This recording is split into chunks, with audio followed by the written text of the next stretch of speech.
I was born in the southern part of Iran, a city called Abadan. Born in a Muslim family, Shiite Muslim family.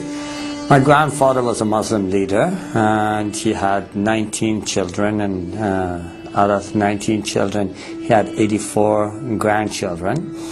And obviously, he had to choose one to carry the spiritual pattern of the life and the teachings for the next generation. He asked, he had, obviously there had been some things that, some things had happened, some accidents that I should have been killed, but every single time before a danger was coming toward me, I saw the silhouette of a person that always was there, and I spoke of it openly to others. And my grandfather took that sign, obviously, that there is the spiritual leaders of Islam are looking over this boy and protecting him. So he gave me very close attentions, and he taught me all the things I knew about Islam. I joined Hezbollah. I was in that army for about 3 years. I was studying Quran extensively then. My grandfather actually sowed this seed in my heart that I should share Islam with the poor, misled Christians, you know, that have gone astray, and obviously remind and be a spiritual leader to our family outside Iran. I traveled to Malaysia, where I was caught with 30 illegal passports, put in prison. And so I started teaching Islam in the jail and telling everybody what they must do, what are their duties toward Allah. And so I did this routine every day. I prayed obviously 5 times a day. Shiites do pray 3 times, and they include the 17 rak'ah in the 3 times. But what I did, because I wanted to spend more time with God, I did it at 5 separate times. And then in the end of the evening, I would pray extra prayers. I would have the habit of reading through the Quran cover to cover once every 10 days. And I had gained the spiritual powers out of Islam. In Quran, they have the Jannah and the spiritual beings, and so speaking to them is not forbidden. In fact, there are stories of talking to them that Prophet Muhammad did. So I had been able to connect to that spiritual realm and been able to acquire powers out of that. And so I was able to pray for people, especially when people, someone hurt them or someone did something to them. They would come to me and they would ask me to say a prayer, and immediately that person would get sick, have an accident, this kind of things, you know. I was able to close my eyes, tell you what a person is doing in another room. And so this had made me more power hungry. And I wanted to gain more power. So I would spend and meditate more in the Quran. And so as I was doing that one night, I just was meditating in the verses, and there are words in the Quran that are repeated continually, repeatedly, but they have no meanings. They are the secrets of Quran.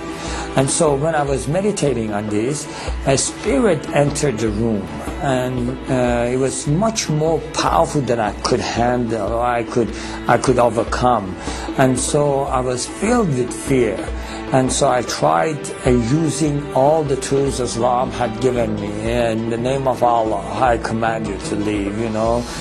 Satan, I rebuke you, kind of things. And I used all those, and nothing was helping. At that moment, I was totally desperate, and I felt like it is choking me, choking the life out of me, and I felt like I'm dying in that cell.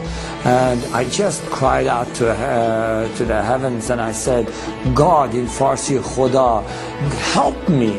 And immediately I heard a voice, just as clear as you hear my voice today, saying, bring the name of Jesus. And at that moment, I really seriously did not give it 1 second of thought. I just was, I feel like going back, I was drowning. And a man that is drowning, you throw a rope, they would never question you about the color of the rope. And just grab on. And so I did. I said, Jesus, if you are true, show me yourself. And to this day, I have no idea. Obviously, going back, I'm thinking, why did you word it that way? Why didn't you just say, Jesus, help me? I don't know why, but that's the way it came out. And before I was finished with the sentence, everything was back to normal. Now, that was not my conversion. That was the beginning of my confusion. Why would Jesus help a Muslim?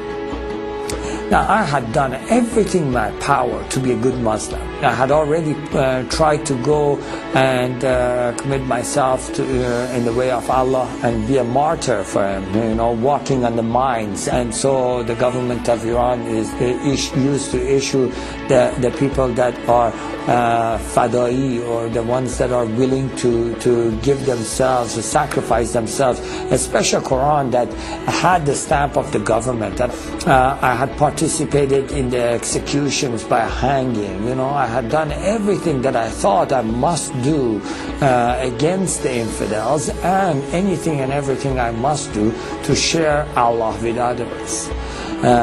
So I knew that something is wrong, and that was not because I doubted Allah or doubted Islam or anything. I fully believed, and I didn't know what that is, and it just confused me. And so I tried to just forget about it, you know. But that question, why would Jesus help a Muslim? Why would Jesus help a Muslim? That would just keep coming at me. I believe in Muhammad, the last prophet, I would think, in the perfect religion. Why would Jesus come to help me? And so that 2 weeks period, I just got really confused, and I said, okay, I'm going to pray and fast and ask God Himself to show me the path. Obviously, I thought at that moment, and there are verses and things taught in the Quran that says the ways of Allah are many, and no matter what part and what part of the mountain you climb, you always come to the same mountain top. And I thought, maybe that is what God is, you know. And then, no, maybe it is different for God. Maybe God has a specific way for me, and He wants me to follow that specific way. So I thought, I will never find out unless I ask this question.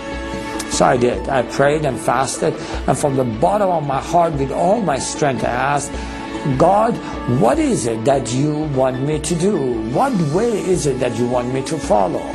And so for 2 weeks, I sat in one place and I prayed as many hours as I was awake, and I fasted as many hours as I was awake, and I would just fall asleep literally on that place. I would wake up and I would just pray again and again, asking God, what is the way you want me? After 2 weeks, to no avail, I had no answer.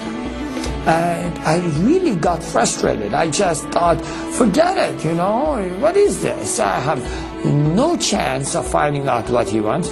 I don't even know if God exists. And I have wasted all my life. I have been afraid all my life, you know, trying to do everything that would please Allah. And now He confuses me. If Allah is all great and He sees the heart, He knew in my heart I love Him. And what matters if I call Him whatever name I call Him? He knows in my heart I love Him. And if it does matter to Him, I ask Him. For 2 weeks I sat, prayed, and nothing happens. So, you know what? I'm going to go do my own thing. I'm going to go walk my own path. I'm going to do what pleases me. Obviously, at that very moment, I felt the power of God filled the room. Now, in Islam, the greatest sin you can commit, and you can never be forgiven for that, is doubting God Himself, doubting His teachings, doubting His prophet. And I had done that. And in Islam, they teach you that Allah never visits, God never visits human beings. I feel, and I know against Islam I have committed the greatest sin that can never be forgiven God's presence is in the room, and I'm confronted immediately with His holiness. All this is happening simultaneously, and I'm confronted with His holiness, which